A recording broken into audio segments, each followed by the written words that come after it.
जय हिंद दोस्तों, एक बार फिर से आप सभी का स्वागत है हमारे अंकुर क्लासेस चैनल पर। तो अभी तक जो हमारे अलंकार की क्लास चल रही थी, जिसमें कि शब्द अलंकार पूरा कंप्लीट हो गया था। अलंकार के भेद में पहला भेद शब्द अलंकार जो कि पूरा कंप्लीट हो गया था। एक बार फिर से अगर रिवीजन करवा दें, उनके भेद के बारे में बता दिया जाए तो जैसे कि अलंकार के भेद यानी अलंकार के तत्व बताए थे, तो अलंकार के तत्व दो होते हैं। वो कौन कौन से? तो शब्द और अर्थ। फिर बात करते थे हम अलंकार के भेद की, तो अलंकार के भेद तीन थे। कौन कौन से? शब्द अलंकार, अर्थ अलंकार और उभय अलंकार। जिसमें कि हमारा शब्द अलंकार हो गया था। तो शब्द अलंकार में कितने हुए थे? 6। कौन कौन से? अनुप्रास, यमक, श्लेष, वक्रोक्ति, विवक्षा और प्रश्न अलंकार। फिर उसके बाद बात करते थे अनुप्रास अलंकार। तो अनुप्रास अलंकार के 5 भेद थे। वो कौन कौन से थे? तो पहला था हमारा 6 का अनुप्रास, लाटानुप्रास, फिर वृत्यानुप्रास अलंकार, फिर आता श्रुत्यानुप्रास अलंकार, लास्ट में आता है हमारा अंत्या अनुप्रास अलंकार। इसका तो यमक, श्लेष, वक्रोक्ति, विवक्षा और प्रश्न अलंकार। तो आज हम बात करने वाले हैं अर्था अलंकार। मतलब अलंकार का दूसरा भेद क्या था हमारा? अर्था अलंकार। तो उसके बारे में बात करते हैं। तो अर्था अलंकार के कितने भेद होते हैं? अगर बात करें अर्थालंकार के भेद की, तो अर्थालंकार के 100 से अधिक भेद होते हैं। कितने? तो अर्थालंकार के 100 से अधिक भेद होते हैं। लेकिन यहाँ जो प्रमुख है, जो इम्पोर्टेंट होते हैं, जो पेपर में आते हैं, उनके बारे में बात करते हैं। तो आज टॉपिक हमारा क्या है कि अर्थालंकार। अर्थालंकार, तो अर्थालंकार की डिफिनेशन क्या बनती है हमारी कि जहां अर्थागत चमत्कार, जहां अर्थागत चमत्कार उत्पन्न हो, चमत्कार उत्पन्न हो, उत्पन्न हो, वहां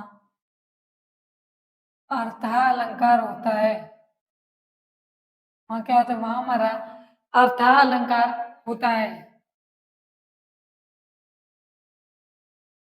तो अर्थालंकार क्या कि जहां अर्थागत चमत्कार उत्पन्न होता है, वहां हमारा अर्थालंकार होता है। तो जैसा कि बताया कि अर्थालंकार के 100 से अधिक भेद होते हैं। 100 से अधिक भेद होते हैं। जो कुछ इंपॉर्टेंट है उनके बारे में बात करते हैं। तो पहला हमारा क्या था? उपमा अलंकार। तो अर्थालंकार का पहला भेद क्या था हमारा? उपमा अलंकार।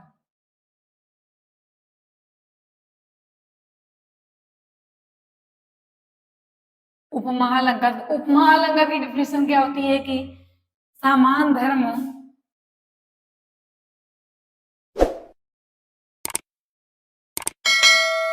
समान समान धर्म, स्वभाव, शोभा, गुण आदि के आधार पर, समान धर्म, स्वभाव, शोभा, गुण आदि के आधार पर, गुण आदि के आधार पर, तो समान धर्म, स्वभाव, शोभा, गुण आदि के आधार पर जब किसी एक वस्तु की तुलना दूसरी वस्तु से की जाती है, वहां हमारा क्या होता है? उपमा अलंकार होता है। तो समान धर्म, स्वभाव, समान धर्म, स्वभाव, स्वभाव, गुण आदि के आधार पर जब एक वस्तु की तुलना, एक वस्तु की तुलना दूसरी वस्तु से की जाती है, दूसरी वस्तु से की जाती है, वस्तु से की जाती है, वहां हमारा वहां उपमा अलंकार होता है। वहां उपमा अलंकार होता है। तो जहां समान धर्म, स्वभाव, स्वभाव, गुण आदि के आधार पर किसी एक वस्तु की तुलना किसी दूसरे वस्तु से की जाती है, तो वहां हमारा क्या होता है? उपमा अलंकार होता है। अब जैसे अगला आता है कि अगला पॉइंट क्या आता है कि हमारा जहां उपमा व उपमान, जहां उपमान व उपमेय, सॉरी, जहां उपमान व उपमेय में तुलना हो, में तुलना हो, तो आई होप आप सभी लोग समझ में आ रहा हो कि जहाँ उपमान व उपमेय में तुलना, वहां भी क्या होता है, हमारा उपमा अलंकार होता है। या फिर किसी एक वस्तु की तुलना किसी दूसरे वस्तु से की जाती है, वहां भी हमारा क्या होता है, उपमा अलंकार होता है। अब बात करते हैं उपमा अलंकार की अंग की, ना कि भेद की। पहला क्या आता है हमारा, उपमा अलंकार के अंग। तो हम बता दें कि उपमा अलंकार के 4 अंग होते हैं। तो उपमा अलंकार के उपमा अलंकार के 4 अंग होते हैं। 4 अंग होते हैं। तो उपमा अलंकार के 4 अंग होते हैं, वो कौन कौन से आते हैं। पहला हमारा आता है उपमेय। उपमेय, तो उपमेय, उपमेय की डिफिनेशन क्या होती है कि जिसकी क्या, जिसकी तुलना की जाए, जिसकी तुलना, तो जिसकी तुलना की जाए,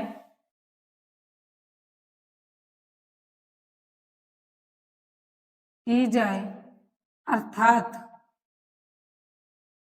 अर्थात जिसका वर्णन हो रहा हो, अर्थात जिसका वर्णन हो रहा हो। तो पहला क्या था कि जिसकी तुलना की जाए, उपमा अलंकार के 4 अंग में से पहला हमारा क्या आता है कि उपमेय, कि जिसकी तुलना की जाए अर्थात जिसका वर्णन किया जाए, वो क्या कहलाता है, उपमेय। दूसरा क्या आता है हमारा उपमान। उपमान, तो उपमान किसे कहते हैं, उपमान कहते हैं कि जिससे तुलना की जाए, जिससे तुलना की जाए। दोनों में अंतर है, उपमेय और उपमान में।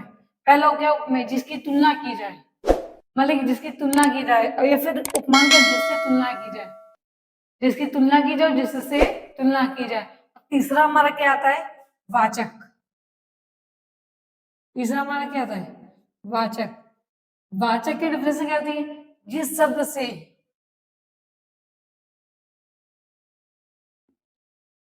जिस शब्द से उपमा, जिस शब्द से उपमा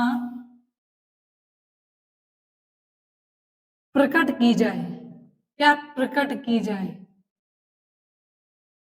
जिस शब्द से उपमा प्रकट की जाए, समानता वाचक शब्द। क्या था, समानता वाचक शब्द।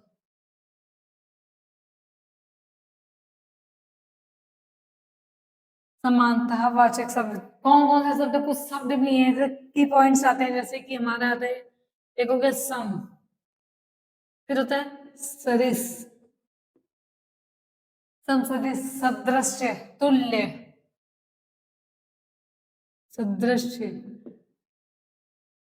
तुल्य, सा, सी, ज्यों। ये हमारे कुछ वाचक शब्दों के की पॉइंट्स होते हैं। तो उपमा अलंकार के 4 अंग, पहला उपमेय, जिसकी तुलना की जाए, फिर जिसका वर्णन हो रहा हो। दूसरा था उपमान, तो जिससे तुलना की जाए वो। तीसरा था वाचक, तो जिस शब्द से उपमा प्रकट की जाए उसके वो समांतर शब्द है, कौन कौन, सम, सदिश, सदृश, तुल्य, सा, सी, ज्यों। और जो चौथा आता है वो आता है हमारा साधारण धर्म। तो इतना नोट डाउन कर लीजिए, फिर बताएं उपमा का चौथा अंग जो वो कौन सा है, फिर एक एग्जाम्पल बताएंगे जिसमें चारों अंग समझ में आ जाएंगे। तो इतना नोट डाउन कर लीजिए।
तो अब जो आता है हमारा उपमा का चौथा अंग क्या आता है? साधारण धर्म। क्या आता है हमारा चौथा? तो साधारण धर्म।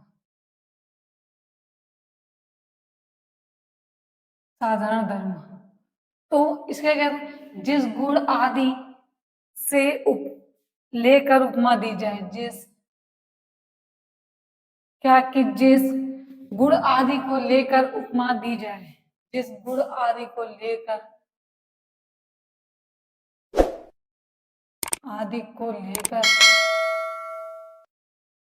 उपमा दी जाए, लेकर उपमा दी जाए,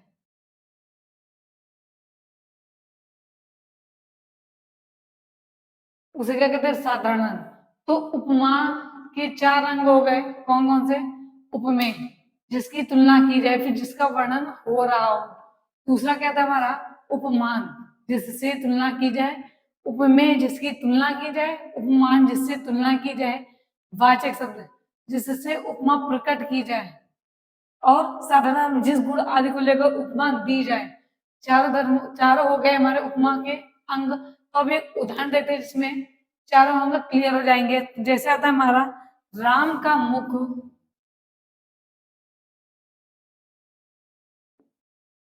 राम का मुख, राम का मुख कमल के समान, कमल के, राम का मुख कमल के समान सुंदर है, सुंदर है। तो उदाहरण क्या हमारा? राम का मुख कमल के समान सुंदर है। अब यहाँ उपमा क्या है, सॉरी उपमेय क्या है, उपमान क्या है, वाचक शब्द क्या, साधारण धर्म क्या है? तो राम का मुख कमल के समान सुंदर है, तो राम हमारा क्या है? उपमेय। राम का मुख उपमेय, जिसकी तुलना की जा रही है या फिर जिसका वर्णन हो रहा है, तो क्या है? राम का मुख कमल के समान सुंदर है। कमल हमारा क्या है? कमल हमारा उपमान। तुलना किससे जा रही है? तो उपमान। समान, तो वाचक शब्द। और सुंदर हमारा हो गया साधारण धर्म। साधारण धर्म या समान धर्म। तो क्लियर हो गया ना? जिसकी तुलना की जाए, उपमेय। राम का मुख, तुलना राम के मुख की जा रही किससे?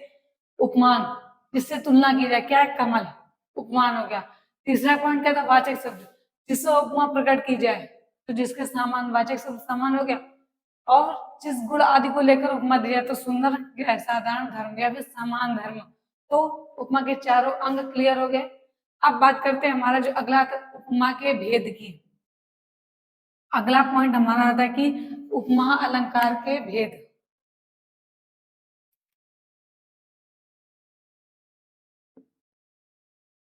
उपमा अलंकार के भेद।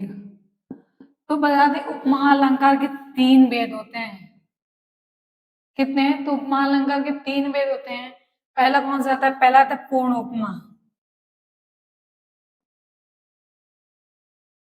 पूर्ण उपमा अलंकार। दूसरा क्या था हमारा? लुप्त उपमा अलंकार। लुप्त उपमा अलंकार।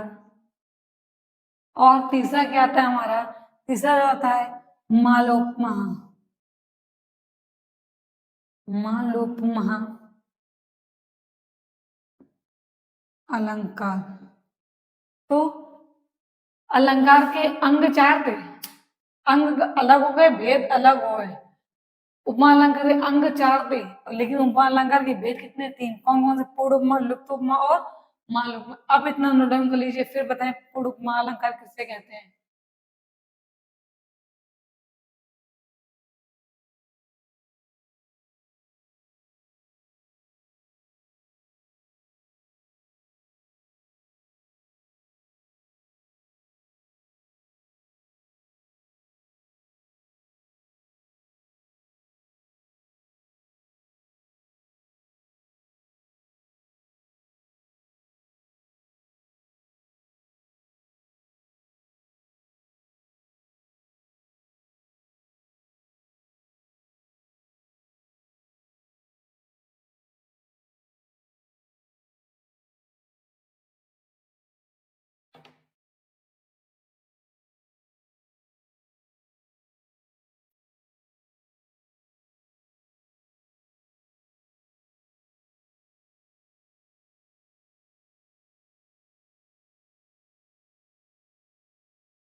तो पहला हमारा क्या आता है? पूर्ण उपमा। उपमा के भेद में पहला क्या आता है? पूर्ण उपमा।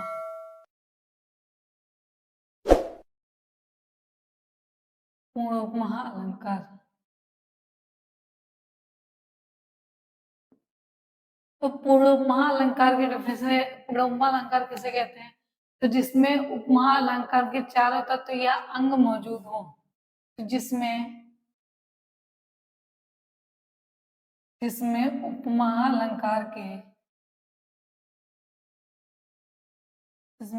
अलंकार के चारों तत्व या अंग, चारों तत्व या अंग मौजूद हो। क्या हो? मौजूद हो। तो जिसमें उपमा अलंकार के चारों तत्व या अंग मौजूद हो तो उसे क्या कहते हैं? पूर्ण उपमा अलंकार। जैसे उदाहरण में हमारा क्या आता है कि मुख चंद्रमा के समान, मुख चंद्रमा के, या फिर मुख चंद्रमा सा सुंदर है। अगर बोले तो मेरा मुख चंद्रमा सा सुंदर है, तो मेरा मुख चंद्रमा से सुंदर है। डिफरेंस के जिसमें अलंकार के चारों तत्व या अंग मौजूद हो। तो मेरा मुख क्या हो गया? हमारा उपमेय, जिसकी तुलना की जा रही है, उपमेय है। चंद्रमा उपमान, जिससे तुलना हो रही है। सा वाचक शब्द, सुंदर, समान धर्म या साधारण धर्म। तो जिसमें उपमा अलंकार के चारों तत्व या चारों अंग मौजूद है। तो मेरा मुख चंद्रमा सा समान है, चारों तत्व मौजूद है। अगला क्या आता है हमारा? अगला जो आता है वो आता है लुप्त उपमा। लुप्त उपमा अलंकार। लुप्त उपमा अलंकार के जहां उपमा के चारों, जहां उपमा के चारों अंग में से, जहां उपमा के चारों अंग में से एक गायब, में से एक गायब हो,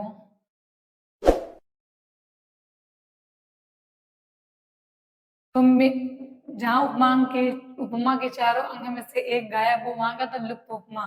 तो उदाहरण क्या आता है हमारा? जैसे उदाहरण इसका देखे तो इसका उदाहरण आता है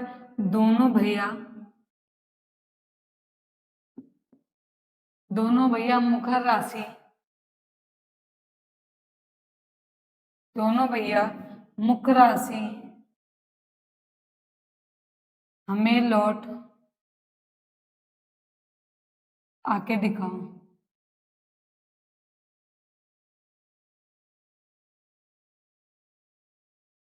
आके दिखाओ।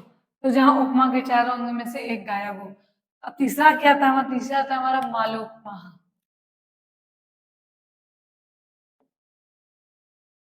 मालोपमा अलंकार। तो मालोपमा अलंकार किससे कहते हैं? कि जहां एक उपमेय, जहां एक उपमेय कोई, जहां एक उपमेय कोई उपमान हो, कोई उपमान हो, जहां एक उपमेय कोई उपमान हो, जिसमें या फिर जिसने उपमान की एक, जिसमें उपमान की एक, जिसमें उपमान की एक माला तैयार हो जाए, माला तैयार हो जाए, वहां मालोपमा अलंकार होता है। वहां मालोपमा अलंकार होता है। अलंकार होता है। तो जहाँ उपमा में कोई एक उपमान हो या फिर जिससे उपमान की एक माला तैयार हो जाए, वहां क्या होता है, माल उपमा अलंकार। जैसे उदाहरण में आता है, उदाहरण में क्या आता है कि मुख है सुंदर, मुख है सुंदर, चंद सो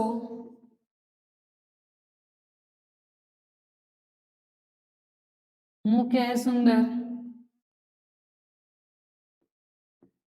चंद सो कोमल कमल सयान, कोमल कमल सयान।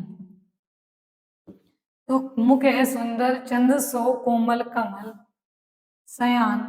यहाँ मुख है क्या है, हमारा उपमेय है। कैसा है उपमान, क्या है, चंद सो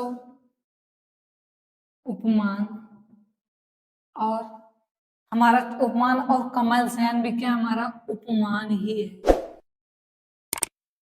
तो उपमान अलंकार के चार वेद, सॉरी तीन वेद अंग है, तब तो चार है, वेद कितने, तीन है। तो पहला तो पूर्ण उपमान अलंकार, जिसमें उपमा के अलंकार के चार तो अंग मौजूद हो।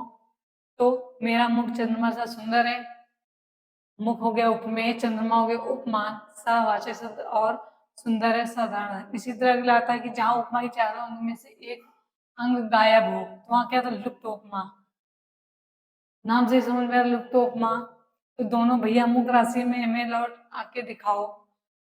तीसरा था मालोपमा अलंकार, तो जहाँ एक में से कोई उपमान, जिसने उपमान की एक कोई माला तैयार की जाए, वहां क्या होता है, हमारा मालोपमा अलंकार होता है। जैसे मुख है सुंदर, चंद्र सो कोमल कमल सयान। अब इतना नोट डाउन कर लीजिए, फिर इसके बाद बताएं जो अर्थालंकार का दूसरा भी रहता है, वो रूपक अलंकार।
अब बात करते हैं हमारा जो आता है रूपक अलंकार।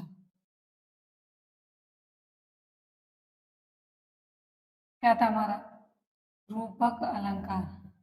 तो रूपक अलंकार अर्थ इसका क्या होता है, रूपक अलंकार का अर्थ क्या होता है, रूपक अलंकार का अर्थ होता है जैसे समानता, अभेद, या जहाँ अभिन्नता उत्पन्न हो, समानता पाई जाए, या फिर अभेद हो वाक्य में, या फिर अभिन्नता पाई जाए, वहां हमारा, वहां समझ लेना हमारा क्या है, रूपक अलंकार होता है।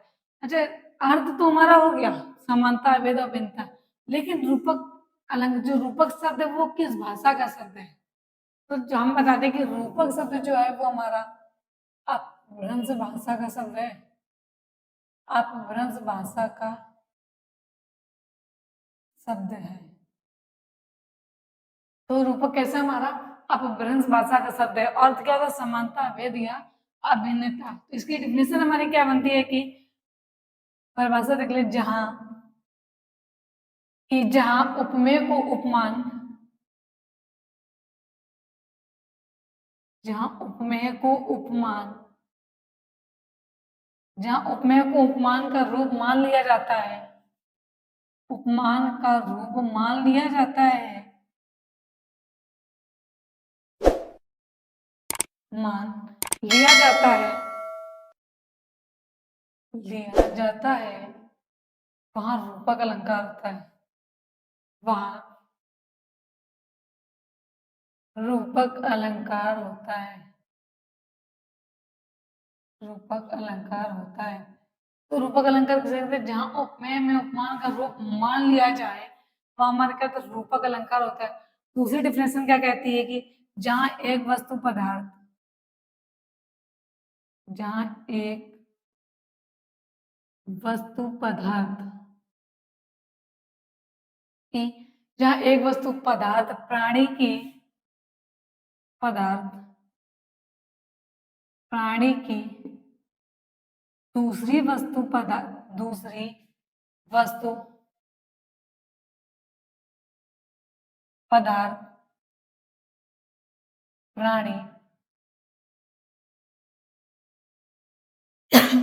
तो जहां एक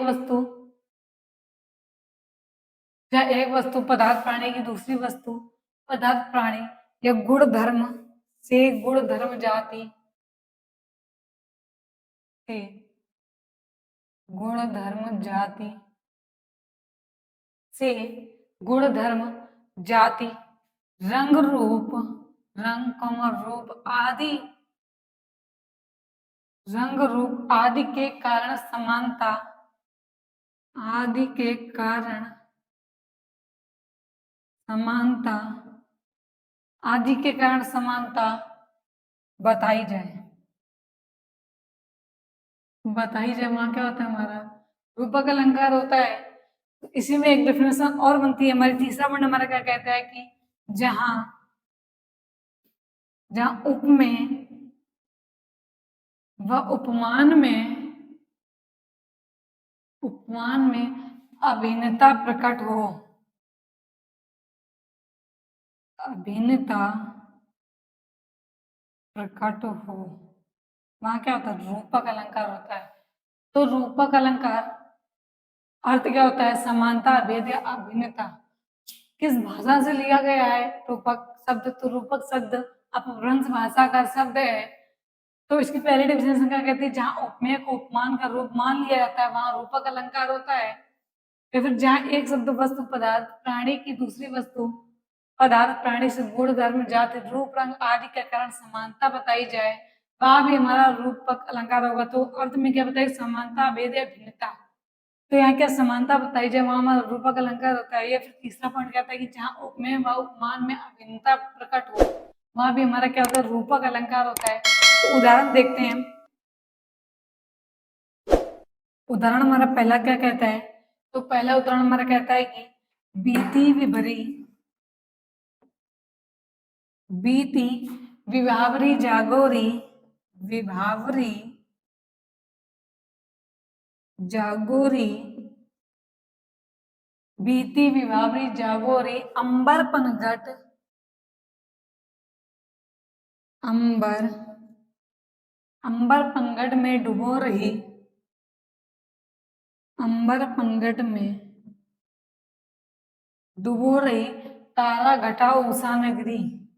क्या? तारा घटा उषा नगरी। तो पहला उदाहरण हमारा क्या कहता है कि बीती विभावरी जागोरी अंबर पनघट में डुबो रही तारा घटा उषा नगरी। इसी तरह दूसरा था हमारा आयो जी मैंने,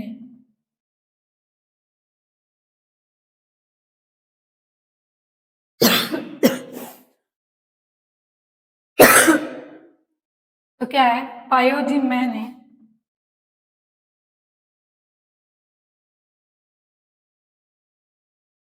पायो जी मैंने राम रतन धन पायो, राम रतन धन पायो। अगला हमारा क्या कहता है कि चरण कमल बंधो हरि राई। चरण कमल बंधो बंधो हरि राई। चरण कमल बंधो हरि राई। तो रूपक अलंकार पहला क्या है, वे तो व्यवरी जागो रही, अंबर पंगट में डुबो रही, तारा घटा उषा नगरी। इसे दूसरा था, पायो जी मैंने राम रतन मन पायो, चरण कमल बंधो हरि राई। तो अर्थालंकार का ये दूसरा भेद था हमारा क्या, रूपक अलंकार। तो पहला क्या था हमारा उपमा, दूसरा था रूपक। अब बात करें तीसरी जो उत्प्रेक्षा है। तो आज के लिए इतना ही, बाकी के जो अर्थालंकार के भेद है वो नेक्स्ट वीडियो में बताएंगे। तो थैंक यू दोस्तों।